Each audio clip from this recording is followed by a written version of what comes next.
Ei pessoal, eu só passei aqui no início do vídeo que é para compartilhar convosco que o link contendo as informações que tu precisas saber para fazer parte de um dos nossos grupos de DGD está aqui no primeiro link da descrição.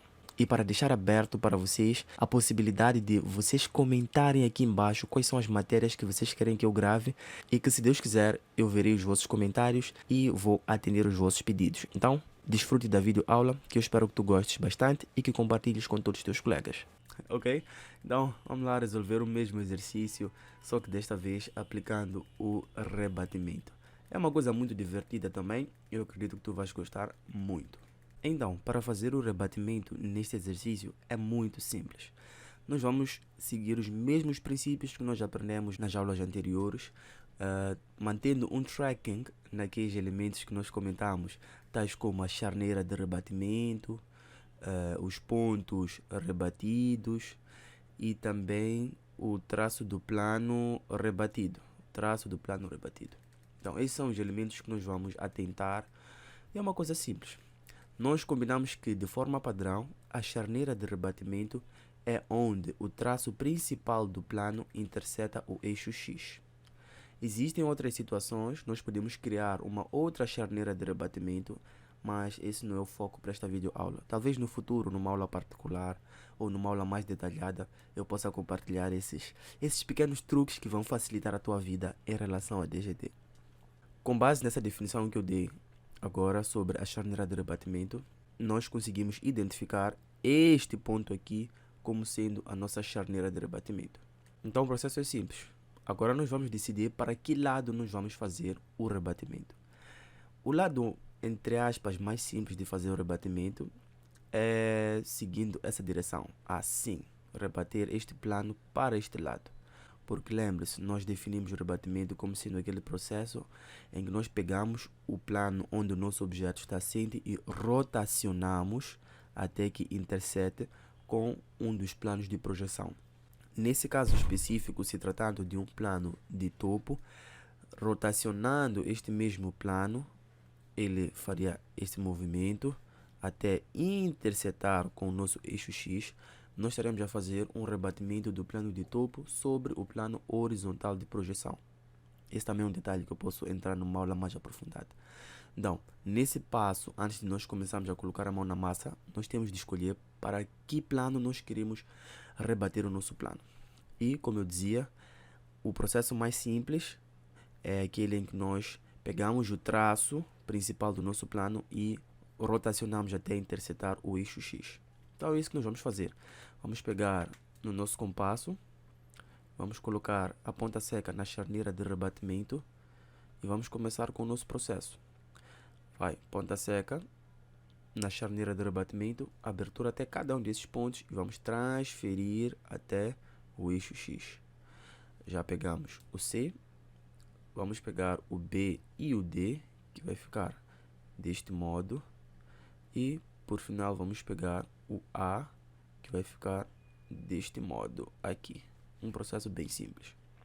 Então, depois disso, nós vamos pegar na nossa régua e vamos traçar linhas perpendiculares em relação ao eixo X.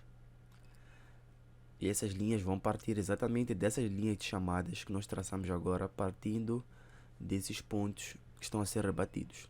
Então, de A, vamos traçar uma linha de chamada até ficar mais ou menos na altura do A afastamento.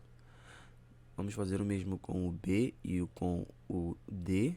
Vamos traçar linhas de chamadas até igualar os seus afastamentos. Com o C, também vamos igualar o afastamento de C. Eu digo igualar o afastamento de C porque o princípio é o mesmo. Em todos os casos, nós vamos ter de transferir estas medidas para as suas respectivas linhas de chamadas partindo do eixo X. Estamos a transferir este afastamento para este lado. Então, aqui temos C. Então, vamos procurar a linha de chamada de C e vamos transferir o seu afastamento. E nós fazemos isso de uma forma muito simples. Como é que nós fazemos? Nós pegamos linhas que sejam paralelas em relação ao eixo X e partindo do ponto C, por exemplo, traçamos uma linha guia.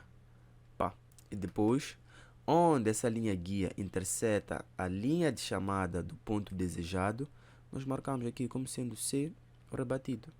Se formos a reparar, essa linha guia que passou de C também passou de A. Ou seja, de uma só vez conseguimos ter o afastamento do A. Então aqui, onde essa linha guia interceptou a linha de chamada do A, vamos colocar como A rebatido. Vamos repetir o processo para encontrar o afastamento do B e do C aqui na nossa verdadeira grandeza. Então, a partir de B, vamos passar uma linha de chamada até interceptar a sua outra linha de chamada. E do D também, vamos passar até acontecer a interseção. Então aqui vamos ter B rebatido e aqui D rebatido. Vou repisar. Essa distância do eixo X até o C afastamento é a mesma distância que do eixo X até o C rebatido. O mesmo serve para o ponto B. Esta distância é igual a esta distância. Esta distância é a mesma que esta distância. Então é só pegar a lógica, pois essa é a base para todos os exercícios que tu fores a resolver aplicando o rebatimento. Ok? É muito simples. Feito isso, nós simplesmente vamos pegar na nossa régua e começar a traçar. Então vamos unir de C para D, de D para A, de A para B e de B vamos unir para C. Como dá para ver, com esses passos simples, mais uma vez nós conseguimos representar a verdadeira grandeza da nossa figura.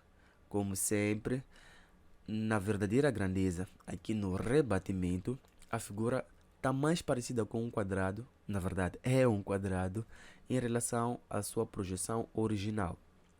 E se formos a reparar, a figura na verdadeira grandeza sempre é maior em relação à figura que não está na sua verdadeira grandeza. Então é isso. Nós já vimos mais uma vez como aplicar a mudança de planos e o rebatimento nas nossas figuras. Acredite, esses princípios e processos que nós estamos a aplicar nestes exercícios são os mesmos que tu vais aplicar em todos os casos em que tu estiveres a resolver exercícios que precisem de mudança de planos ou rebatimento. Então, a base que tu precisas saber para conseguir resolver esses exercícios, tu vais encontrar nesta aula e nas aulas que já passaram, que fazem parte dessa nossa série de processos geométricos auxiliares.